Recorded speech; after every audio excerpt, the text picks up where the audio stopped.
이게 다 뭐냐고? 보면 몰라? 내 진짝들이다. 주인 없는 이 집에 내가 붙어 있을 이유가 없잖니? 상복 벗자마자 당장 몸만 나가라. 언니, 귀가 먹었어? 우리 오빠 죽었으니까 이제 우리 남남이라고. 시장 바닥에서 나물 팔던 수준대로 그냥 꺼져주면 안 될까? 저기 복도에 던져놓은 쓰레기 봉투 챙겨서 얼른 꺼져. 35년을 헌신한 집의 도락 번호는 바뀌었고 복도에는 명숙의 낡은 옷가지들이 쓰레기처럼 뒹굴고 있었습니다. 시댁 식구들은 문 뒤에서 승전보라도 울리듯 샴페인을 터뜨렸습니다. 하지만 그들은 꿈에도 몰랐을 겁니다. 명숙이 방금 전화를 걸어 예약한 곳이 본인이 소유한 500억대 땅 위에 세워진 호텔 펜트하우스라는 사실을요. 본격적인 사연에 들어가기에 앞서 영상을 만드는 저의 작은 정성이 여러분께 닿고 있다면 구독과 좋아요로 마음을 보태주세요. 보내주신 소중한 응원은 더 좋은 이야기라는 부메랑이 되어 여러분의 일상에 큰 행복으로 되돌아갈 것입니다. 안녕하세요, 시청자 여러분. 오늘 날씨가 참 맑네요. 창밖으로 내리쬐는 햇살이 이렇게나 눈부신데 제 마음 한구석은 왜 이리도 시리고 시린지 모르겠습니다. 엊그제 남편을 보내고 나니 세상 모든 풍경이 무채색으로 변해버린 것만 같아요. 하지만 이제는 눈물을 닦고 제 35년 세월이 어디로 흘러갔는지, 그리고 그 끝에서 제가 어떤 진실을 마주했는지 여러분께 털어놓으려 합니다. 제 이름은 박정숙입니다. 올해 나이 63세죠. 저는 28살 꽃다운 나이에 남편 강석호를 만나 시집을 왔어요. 당시 시댁은 말 그대로 찢어지게 가난하다는 말이 딱 어울리는 집안이었죠.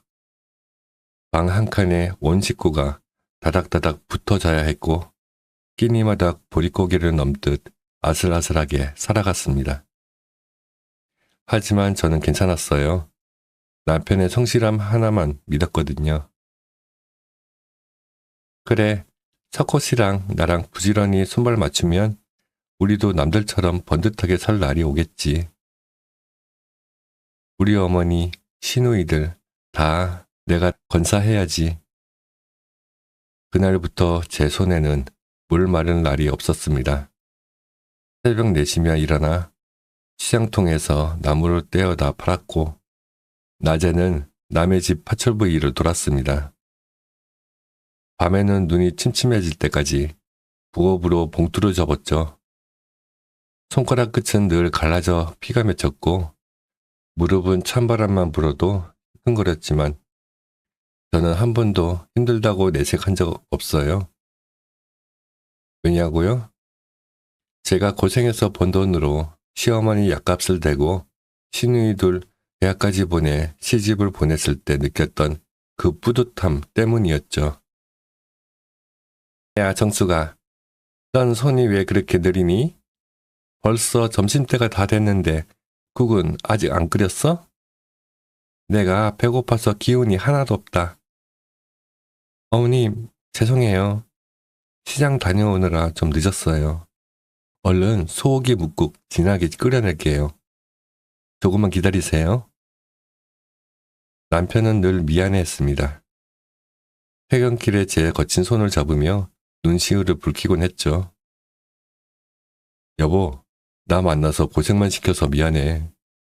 내가 더 열심히 벌어서 당신 나중에는 손에 물 한 방울 안 묻히게 해줄게. 정말이야. 석호 씨, 그런 말 말아요.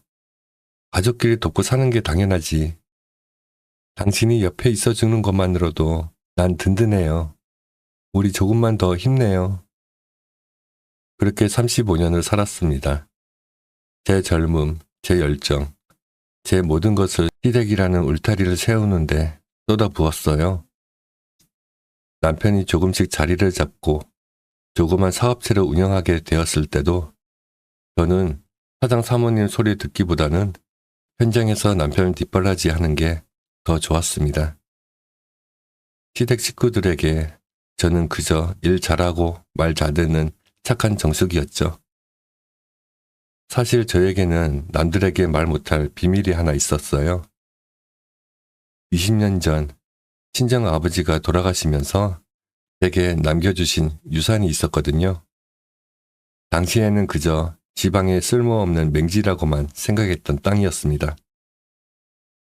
저는 그 땅의 존재를 남편에게조차 말하지 않았어요. 돈 때문에 가족 간의 정이 변하는 걸 수없이 봐왔기에 그저 제가 정말 힘들 때 마지막 보루로 남겨두고 싶었거든요. 그 땅은 세월이 흐르며 기적처럼 개발구역에 포함되었습니다. 주변에는 대규모 신도시가 들어섰고 제가 가진 땅 위에는 웅장한 비즈니스 호텔이 세워졌죠. 현재 가치로만 500억 원이 훌쩍 넘는 알짜배기 땅과 건물의 주인이 바로 저 박정석이었던 겁니다. 하지만 전 티 내지 않았어요. 여전히 낡은 옷을 입고 시댁 제사상을 차렸고 시누이들의 비위를 맞췄습니다. 남편과 함께 늙어가는 이 평범한 일상이 저에게는 그 어떤 돈보다 소중했으니까요. 그런데 사람 앞날은 한치 앞도 모른다더니 하늘도 무심하시지. 평생을 성실하게만 살아온 제 남편이 암 선고를 받은 지 6개월 만에 제 곁을 떠나고 말았습니다. 남편의 장례식장, 상복을 입고 넋이 나간 채 앉아있는 제 곁으로 시댁 식구들이 하나둘 모여들기 시작했습니다. 그때까지만 해도 저는 몰랐습니다. 그들의 머릿속에는 슬픔 대신 독사 같은 욕심만이 가득 차 있었다는 사실을요. 여보, 이렇게 가면 어떡해. 나보고 혼자 어떻게 살라고. 당신 고생만 하다가 이제 좀 편해지나 했더니. 슬픔에 잠겨 정신을 못 차리던 그때 시어머니와 두 시누이가 제 앞으로 다가와 싸늘한 그림자를 드리웠습니다. 그들의 눈빛에는 위로가 아닌 무언가 결단에 찬 살기가 느껴졌습니다. 35년 헌신이 모래성처럼 무너져 내리기 직전에 폭풍전야였죠. 남편의 영정사진 앞에서 향냄새에 취해 정신을 놓고 있을 때였습니다. 장례 사흘째, 이제 막 발인을 준비해야 할 시간이었죠.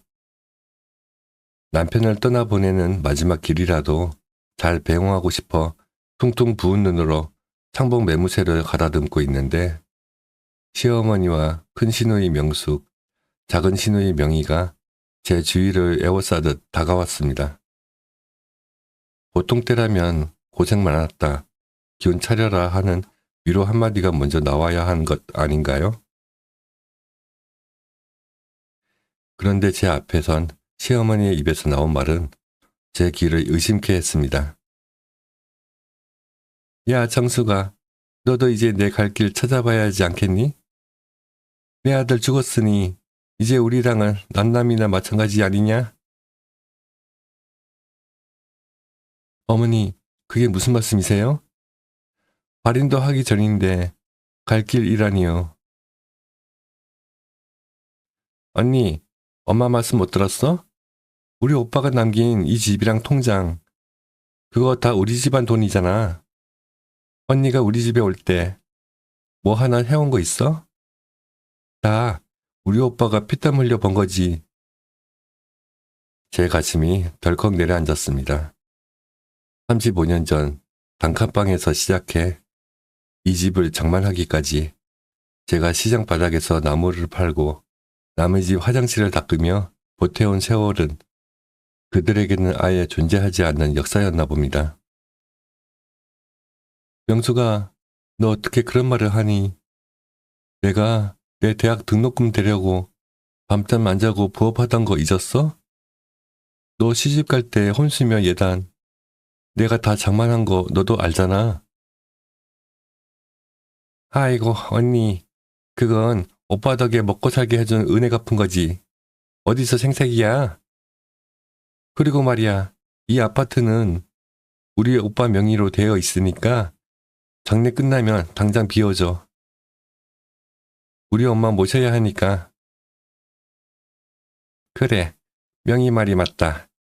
죽은 내 아들 아파트인데 당연히 내 차지, 아니겠니? 너는 자식도 없으니 미련 없을 거 아니야? 옷만 나가면 돼.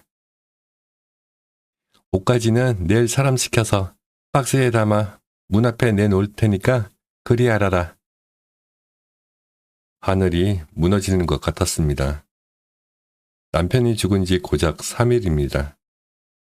아직 남편의 온기가 집안 곳곳에 남아있고 영정사진 속 남편은 아직도 나를 보며 웃고 있는데 피를 나눈 가족이라는 사람들이 제게 빈몸으로 나가라며 등을 떠밀고 있었습니다.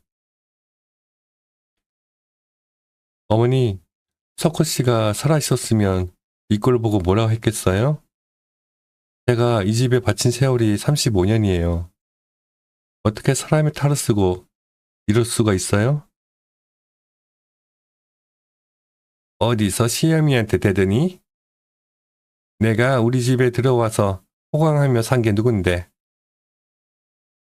이제 주인 없는 집에 숟가락 얹을 생각 마라. 꼴도 보기 싫으니까 오늘 당장 이 장례식 끝나면 너 짐 싸서 나가. 주변에 있던 조문객들이 수군거리는 소리가 들렸습니다. 하지만 시댁 식구들은 아나무인이었습니다. 오히려 제가 무슨 큰 잘못이라도 저지른 양 탓타지를 해대며 저를 몰아세웠죠. 평생을 착한 며느리로 살며 그들의 온갖 수발을 다 들어줬던 제 자신이 너무나도 한심하게 느껴지는 순간이었습니다. 저는 그들의 얼굴을 하나하나 뜯어보았습니다. 돈 앞에 눈이 멀어 35년의 정을 단칼에 베어버리는 그 잔인한 얼굴들을요. 제 눈에서 흐르던 슬픔의 눈물이 어느덧 차가운 분노의 눈물로 변해가고 있었습니다. 그래, 당신이 원하는 게 이거였구나. 내가 가진 건 이 낡은 집 한 채뿐이라고 생각했겠지. 내가 평생 당신들 발치해서 굽신거리며 살 줄 알았겠지. 저는 말없이 고개를 숙였습니다. 대거리 해봤자 제 입만 아프고 남편 가는 길만 더 소란스러워질 뿐이니까요. 하지만 제 머릿속에서는 이미 다른 계획이 세워지고 있었습니다. 그들이 감히 상상도 못할 제가 숨겨둔 500억대 자산의 비밀이 밝혀지는 날, 과연 저들의 어떤 표정을 지을지 생각하니 가슴 밑바닥에서 뜨거운 무언가가 올라왔습니다.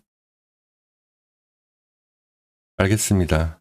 어머니 뜻이 정 그러시다면 제가 나가드릴게요. 대신 나중에 오늘 하신 말씀 절대 후회하지 마세요. 후회? 우리가 왜? 언니나 나가서 길바닥에 나앉지 말고 일자리나 알아봐. 아, 식당 설거지 자리는 많다더라. 시누이들의 비웃음 소리가 장례식장에 울려 퍼졌습니다. 저는 그 소리를 뒤로 한 채 남편의 마지막 가는 길을 지키기 위해 다시 영정 앞에 섰습니다. 그리고 결심했습니다. 이제 착한 정숙이는 오늘 이 자리에서 죽었다고 말입니다. 장례를 마치고 돌아온 집은 더 이상 제가 알던 안식처가 아니었습니다. 현관문에 들어서기도 전에 복도에는 제 옷가지와 낡은 가방들이 쓰레기 봉투에 담겨 아무렇게나 팽개쳐져 있었죠. 도어락 비밀번호는 이미 바뀌어 있었고 집안에서는 시댁 식구들의 웃음소리가 새어나왔습니다. 35년 동안 제가 닦고 광내던 내 집인데 남편이 떠난 지 단 하루 만에 저는 문전박대를 당하는 신세가 된 겁니다. 어머, 아직도 안 갔어? 거봐, 내가 뭐라 그랬어. 박스에 다 담아 넣는다고 했지? 그거 들고 얼른 인력사무소라도 가보든가. 우리 이제 여기서 엄마랑 같이 새 출발할 거니까 얼씬도 하지 마. 명희야, 너 정말 이래야겠니? 이 집 내가 석호씨랑 10원 한 장 아껴가며 장만한 집이야. 너희 조카들 학비까지 여기서 다 나갔는데. 그 입 안 다물어? 죽은 내 아들이 번 돈이지. 내가 뭘 보탰다고 난리야? 어서 치워라. 재수없게 문 앞에서 울고불고 하지 말고. 큰 시누이 명숙이는 한술 더 떠서 제가 아끼던 화분들을 발로 차며 조소를 날렸습니다. 언니, 이딴 쓰레기 같은 꽃들이나 키우니까 집안에 생기가 없었던 거야. 오빠가 죽은 것도 다 언니 기가 세서 그런 거 아니야? 어서 그 꾀죄죄한 진짝들 들고 꺼져. 아, 그리고 오빠가 타던 차 키는 두고 가. 그건 내가 쓸 거니까. 저는 아무 말 없이 바닥에 주저앉아 짐을 챙겼습니다. 무릎이 바닥에 닿아 시려왔지만 마음이 갈기갈기 찢어지는 고통에 비하면 아무것도 아니었죠. 제가 저 사람들을 위해 내 청춘을 다 바쳤다는 사실이 믿기지 않았습니다. 시어머니 무릎 수술비 때문에 제 친정엄마 제사에도 못 갔던 날들, 시누이들 기살려준다고 시장에서 구박받으며 모은 돈으로 명품 가방 사다 준 세월이 주마등처럼 스쳐 지나갔습니다. 그래요, 나갈게요. 당신들이 원하는 대로 다 해드릴게요. 하지만 법대로 하면 이 집은 나한테도 있다는 거 알 텐데. 어? 어디서 감히 시어머니 앞에서 법을 노네? 내까짓게 변호사 살 돈이나 있어? 죽은 남편 덕에 먹고 자던 주제에 어디서 꼬박꼬박 말대꾸야? 당장 안 꺼져? 시어머니는 급기야 제 어깨를 거칠게 밀쳤습니다. 저는 복도 바닥에 볼품없이 나동그라졌죠. 그 순간 제 가방 안에서 낡은 통장 하나가 툭 떨어졌습니다. 명숙이가 그걸 잽싸게 낚아채더니 펼쳐보고는 비웃음을 터뜨렸습니다. 하! 찬약이 120만 원? 언니, 이게 전 재산이야? 35년을 살고 겨우 이거 모았어? 진짜 찌질하다, 찌질해. 이 돈으로 영화방이나 잡겠어? 아유, 불쌍해서 어쩌나? 그들은 제 불행을 마치 구경거리라도 되는 양 깔깔거리며 웃어댔습니다. 그 웃음소리가 아파트 복도에 울려 퍼질 때 저는 결심했습니다. 이 사람들에게는 눈물도 호소도 사치라는 것을요. 오직 차가운 현실의 무게만이 이들의 오만함을 짓누를 수 있다는 걸 깨달았습니다. 그래요. 그 120만 원 잘 받으세요. 그리고 당신들이 오늘 제게 던진 그 짐짝들 조만간 당신들이 직접 들고 길바닥으로 나가게 될 테니까. 뭐라고? 미쳤나봐 진짜. 야, 얼른 안 가? 경비 아저씨 부르기 전에 꺼지라고. 팡! 소리와 함께 철제 현관문이 닫혔습니다. 저는 어두운 복도에 홀로 남겨졌습니다. 하지만 제 눈에는 더 이상 눈물이 흐르지 않았습니다. 대신 번뜩이는 안광이 서렸죠. 저는 주머니 속에서 최신형 스마트폰을 꺼냈습니다. 낡은 구형폰 대신 제가 업무용으로만 조용히 사용하던 진짜 제 휴대전화였습니다. 네, 김 실장님 접니다. 박정숙 회장입니다. 지금 바로 차 보내세요. 아, 그리고 우리 호텔 펜트하우스 비오드라고 하세요. 오늘부터 거기서 지낼 겁니다. 잠시 후 아파트 정문 앞으로 검은색 최고급 세단 세대가 미끄러지듯 들어왔습니다. 검은 정장을 입은 수행원들이 차에서 내려 저에게 고개를 숙였습니다. 회장님, 모시러 왔습니다. 짐은 저희가 챙기겠습니다. 저는 뒤도 돌아보지 않고 차에 올라탔습니다. 백미러로 보이는 그 낡은 아파트, 그리고 그 안에서 제 유산을 가로챘다며 축배를 들고 있을 그 가련한 인간들을 떠올리며 저는 조용히 읊조렸습니다. 이제 시작이에요. 당신들이 감히 상상도 못할 진짜 박정숙의 모습을 보여줄 테니까. 화려한 세단에 몸을 실었지만 제 가슴속은 여전히 칼로 도려낸 듯한 통증이 가득했습니다. 차창 밖으로 빠르게 지나가는 가로등 불빛들을 보며 저는 35년 전 단칸방에서 남편과 나누었던 소박한 꿈들을 떠올렸어요. 정수가 나중에 돈 많이 벌면 꼭 너 닮은 예쁜 마당 있는 집 지어줄게. 그 약속을 지키려 남편은 몸이 부서져라 이랬고 저 또한 그 사람의 짐을 덜어주려 제 온 생애를 갈아 넣었습니다. 그런데 남편이 떠나자마자 돌아온 보상이 고작 쓰레기 봉투에 담긴 내 짐짝들과 시댁 식구들의 침 뱉는 소리라니요. 펜트하우스의 화려한 대리석 바닥에 발은 내디뎠지만 그 차가운 감촉이 꼭 제 신세 같아 견딜 수가 없었습니다.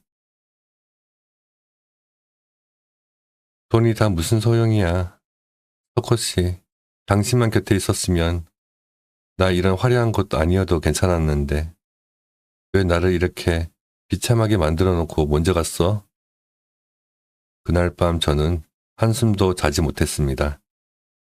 호텔 창밖으로 보이는 도시들의 불빛들이 마치 저를 비웃는 괴물의 눈초리처럼 느껴졌거든요. 제가 소유한 500억 원의 땅, 그리고 이 웅장한 호텔이 무슨 소용인가 싶어 가슴을 쳤습니다. 남편이 살아생전 이 사실을 알았더라면, 우리가 조금 더 일찍 이 부를 누렸더라면, 그 사람이 그렇게 허망하게 병으로 가지 않았을 거라는 죄책감이 저를 덮쳤습니다.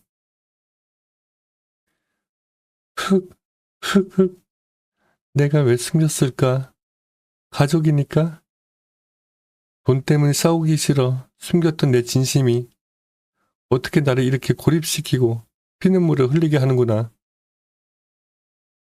다음날 아침 제 고통을 더 부채질하는 소식이 들려왔습니다. 김 실장이 가져온 보고서에는 시댁 식구들이 벌써 남편의 작은 공장과 아파트를 급매로 내놓았다는 내용이 담겨 있었죠. 남편의 유품도 채 정리하기 전에 그들은 남편의 흔적을 돈으로 바꿔 가로챌 궁리만 하고 있었던 겁니다. 회장님, 시댁 쪽 분들이 강석고 사장님 명의의 자산들을 정리하기 시작했습니다. 특히 사장님께서 아끼시던 그 작은 공장 부지, 거기도 이미 부동산에 내놨다고 합니다. 뭐라고요? 거기는 우리 남편이 마지막까지 지키고 싶어 했던 곳이에요. 우리 젊음이 다 녹아있는 곳인데 그걸 하루 만에 팔아치우겠다고요? 가슴이 무너져 내렸습니다. 아무도 도와주는 이 없는 이 거대한 호텔방 안에서 저는 처절한 고립감을 느꼈습니다. 주변 사람들은 저를 회장님이라 부르며 깍듯하게 대하지만 제 진심을 알아주는 단 한 사람은 이제 이 세상에 없으니까요. 그들이 제게 던진 돈도 없는 찌질한 년이라는 말보다 주인 없는 집에 숟가락 얹지 말라는 그 비수가 제 영혼을 갈기갈기 찢어 놓았습니다. 저는 화장실 거울 속에 비친 제 모습을 보았습니다. 눈은 떼통하게 들어가고 입술은 바짝 말라 비틀어진 한 노파가 서 있더군요.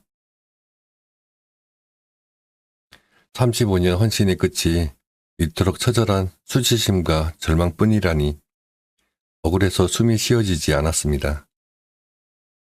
석호 씨, 보고 있어? 저 사람들이 당신이 남긴 소중한 것들을 어떻게 유린하고 있는지. 나 이제 더는 못 참겠어. 당신을 위해서라도, 내 부서진 35년을 위해서라도 내가 저들을 용서하지 않을 거야. 그 순간 제 눈에서 흐르던 뜨거운 눈물이 멈췄습니다. 대신 차디찬 한기가 온몸을 감쌌죠. 절망의 끝바닥을 치고 올라온 것은 지독한 각성이었습니다. 이제 슬퍼할 시간은 끝났습니다. 제가 가진 이 막강한 힘을 어떻게 써야 할지, 그들이 가장 사랑하는 돈으로 어떻게 그들을 파멸시킬지, 저는 피눈물을 닦으며 차갑게 미소 지었습니다. 호텔 집무실 커다란 통창 너머로 내려다 보이는 도시는 고요했습니다. 하지만 제 마음속은 그 어느 때보다 뜨거운 불길이 치솟고 있었죠. 어제까지만 해도 절망에 빠져 눈물이나 짓던 박정숙은 이제 없습니다. 35년 동안 시댁의 온갖 구박을 견디게 했던 그 인내라는 미덕을 이제는 가장 날카로운 복수의 칼날로 바꾸기로 결심했으니까요. 저는 책상 위에 놓인 김 실장의 보고서를 다시 한번 훑어보았습니다. 시댁 식구들이 남편의 유산을 현금화하려는 움직임, 그리고 그들이 내 집이라고 믿고 들어앉은 그 아파트의 대출 상황까지 낱낱이 기록되어 있었죠. 김 실장님, 준비하세요. 저들이 내놓은 남편의 공장 부지, 제3의 법인을 세워 우리가 직접 매수합니다. 단 1원도 깎지 말고 그들이 부르는 대로 주세요. 돈맛을 봐야 더 크게 눈이 멀 테니까요. 회장님, 그 뷰지는 지금 시세보다 훨씬 높게 책정되어 있습니다. 굳이 비싸게 사주실 이유가? 돼지 잡으려면 먼저 살을 찌워야 하는 법이죠. 그들이 갑자기 생긴 큰돈에 정신이 팔려 흥청망청할 때 그들 발밑을 땅을 하나씩 치워버릴 겁니다.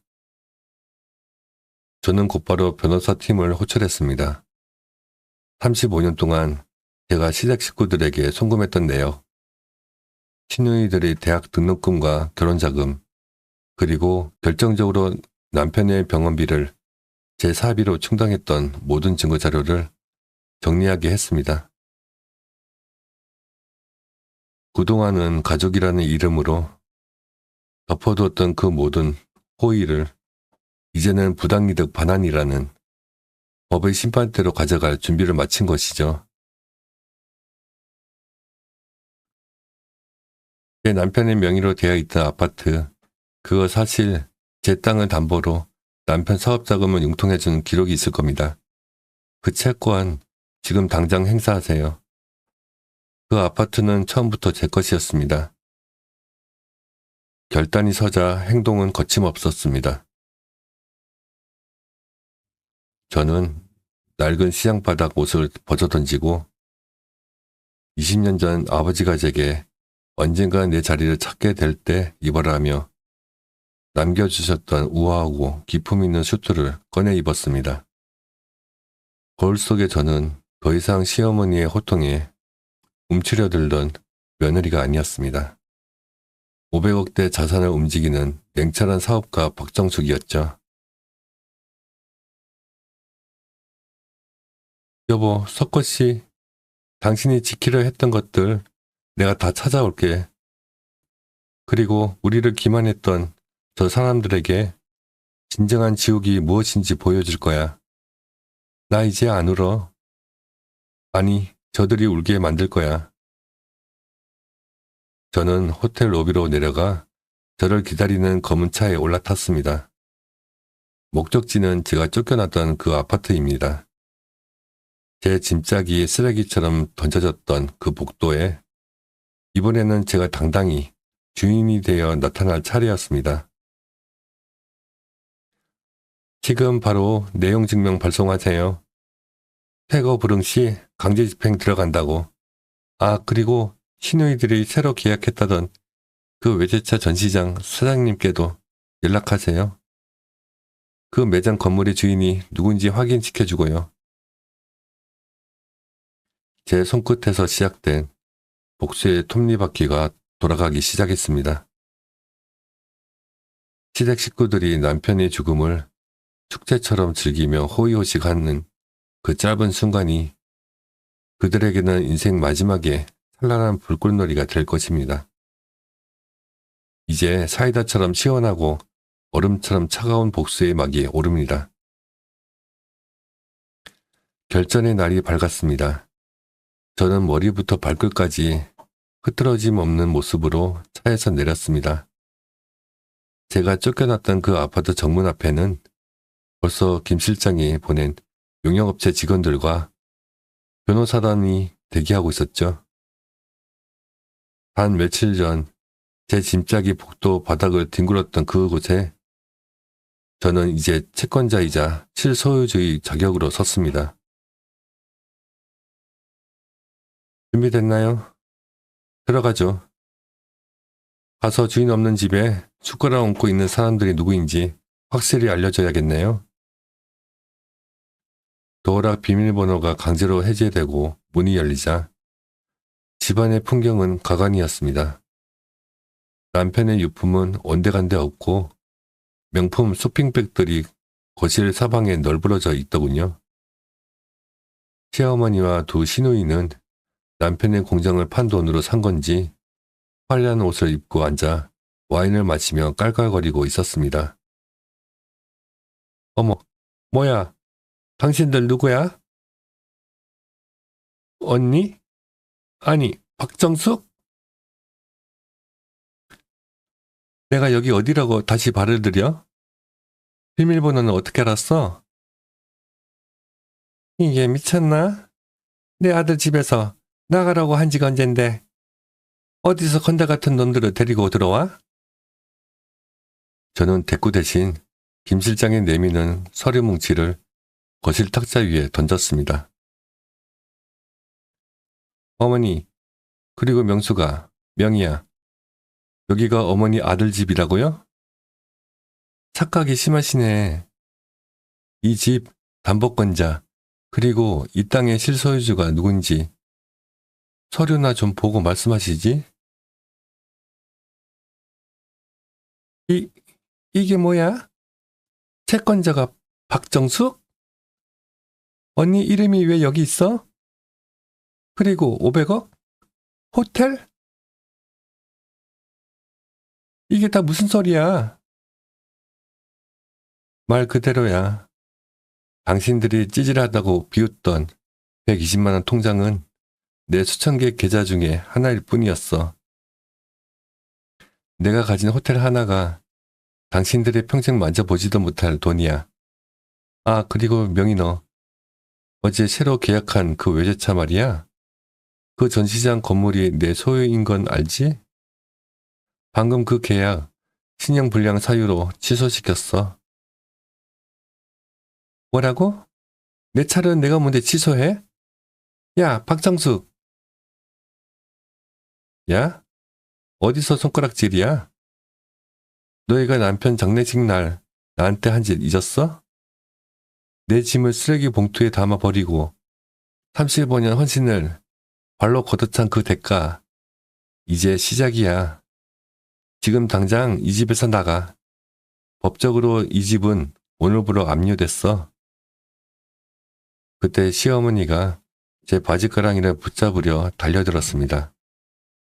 며칠 전 저를 복도로 밀치던 그 기세는 어디 가고 이제는 사시나무 떨듯 떨고 있었죠. 창수가, 아니 창수가 우리가 잠시 눈이 멀어서 그랬다. 내가 우리 며느리 아니냐. 우리 석호 생각해서라도 이러면 안 되지. 석호 씨요? 석호 씨가 당신들 이런 모습 보면 뭐라고 했을까요? 죽은 아들 돈으로 와인 파티 벌이는 당신들을 보며 그 사람이 참 기뻐했겠네요. 어머니, 당신은 이제 내 어머니가 아니에요. 그냥 내 돈을 가로채려 한 파렴치한 범죄자일 뿐이지. 저는 김 실장에게 눈짓을 보냈습니다. 용역 직원들이 거실에 있는 명품 가방과 옷가지들을 밖으로 드러내기 시작했습니다. 제가 당했던 그대로, 아니 그보다 훨씬 비참하게 그들의 탐욕이 길바닥으로 내팽겨 쳐지는 순간이었습니다. 아참, 너희가 팔아치운 남편 공장 부지 말이야. 그거 산 사람이 누군지 궁금하지? 바로 나야. 당신들이 받은 그 돈, 곧 소송을 통해서 한 푼도 남김없이 회수할 테니까. 이제부터는 식당 설거지 자리라도 열심히 알아봐. 영숙이 내가 그랬지? 거긴 자리가 많다며? 엘리베이터 문이 닫히는 순간까지 들려오던 그들의 처절한 비명소리. 35년 묵은 체정이 단숨에 내려가는 듯한 그야말로 얼음처럼 차갑고 시원한 사이다 같은 순간이었습니다. 이제 남은 것은 그들이 저지른 죄의 대가를 법의 이름으로 끝까지 치르게 하는 것뿐입니다. 아파트 단지 밖으로 나오자마자 제 뒤로 곡소리가 터져 나왔습니다. 창문 너머로 들리는 비명은 이제 더 이상 분노가 아닌 밑바닥으로 추락하는 자들의 비참한 절규였죠. 밖으로 내동댕이 쳐진 명품 가방들과 번쩍이는 옷가지들 위로 지나가던 사람들의 시선이 꽂혔습니다. 며칠 전 제가 쓰레기 봉투 옆에서 느끼던 그 수치심을 이제는 그들이 온몸으로 받아내고 있었습니다. 언니, 정숙 언니, 제발 한 번만 봐줘. 우리가 잘못했어. 어머님 길바닥에 나 앉으면 언니 마음 편하겠어? 제발. 언니, 내가 집이 10개라도 할 말이 없어. 그 공장 판 돈 벌써 반이나 썼단 말이야. 그거 다 돌려달라니. 그럼 우린 죽으라는 소리야? 저는 차 문을 열기 전 천천히 뒤를 돌아 그들을 바라보았습니다. 35년 동안 제가 받들었던 시어머니는 이제 초라하게 헝클어진 머리로 바닥에 주저앉아 계셨죠. 그분의 눈에는 여전히 반성이 아닌 놓쳐버린 황금알을 낳는 거위, 저에 대한 원망과 허망함이 서려 있었습니다. 죽으라는 소리냐고? 아니, 너희가 나한테 그랬잖아. 몸만 나가라고. 120만 원이면 여간방은 잡지 않겠냐고 비웃었지? 너희도 똑같이 해봐. 그 돈으로 어디 한번 살아남아 보라고. 정수가, 내가 노망이 났었나 보다. 내 아들 자리를 내가 지켜줘야지. 이게 무슨 천벌받을 짓이냐. 천벌은 제가 아니라 당신들이 받고 있는 거예요.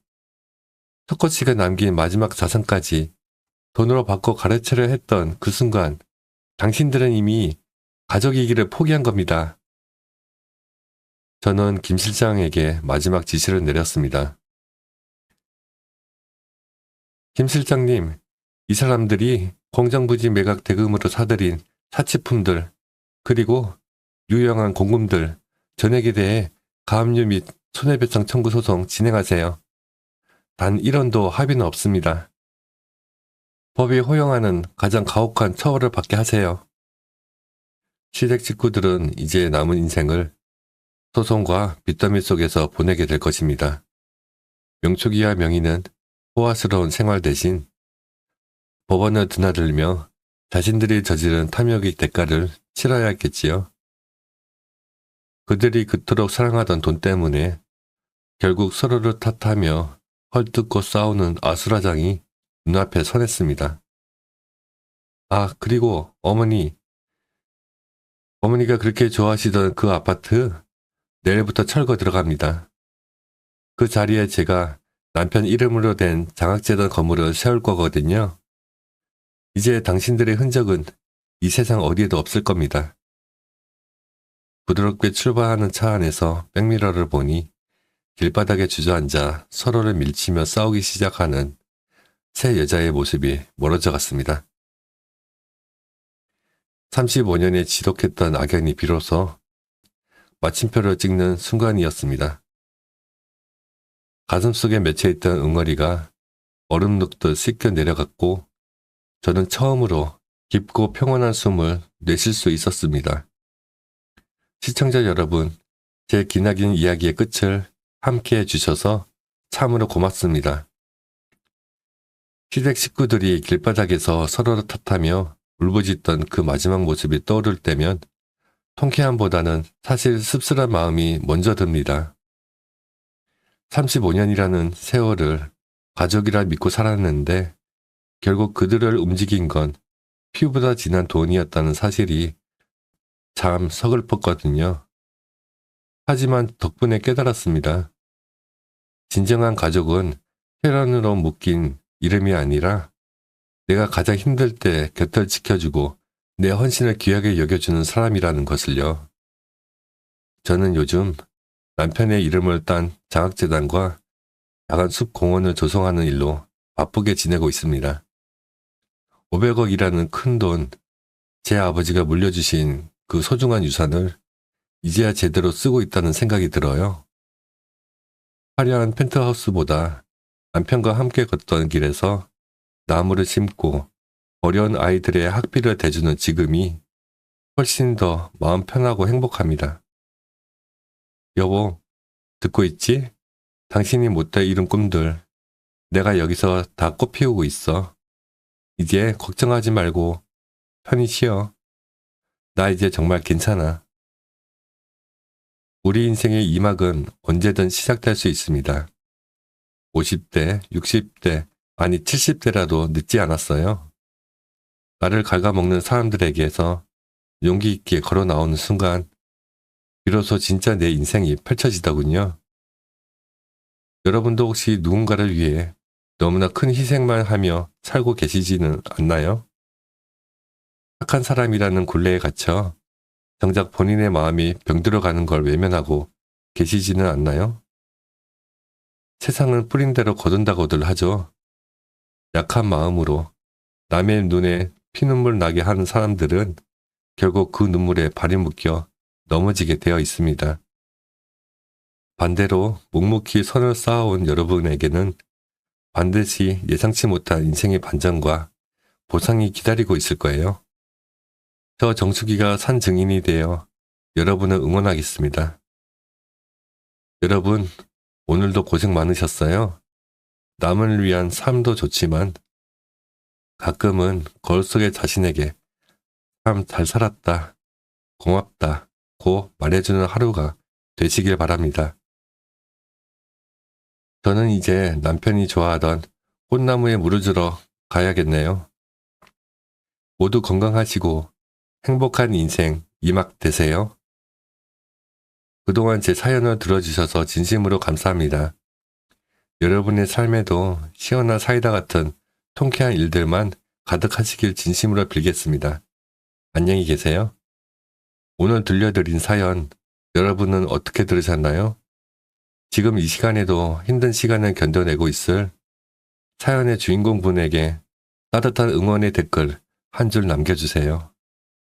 여러분의 진심 어린 한마디가 주인공분에게는 다시 일어설 수 있는 큰 용기가 될 것입니다.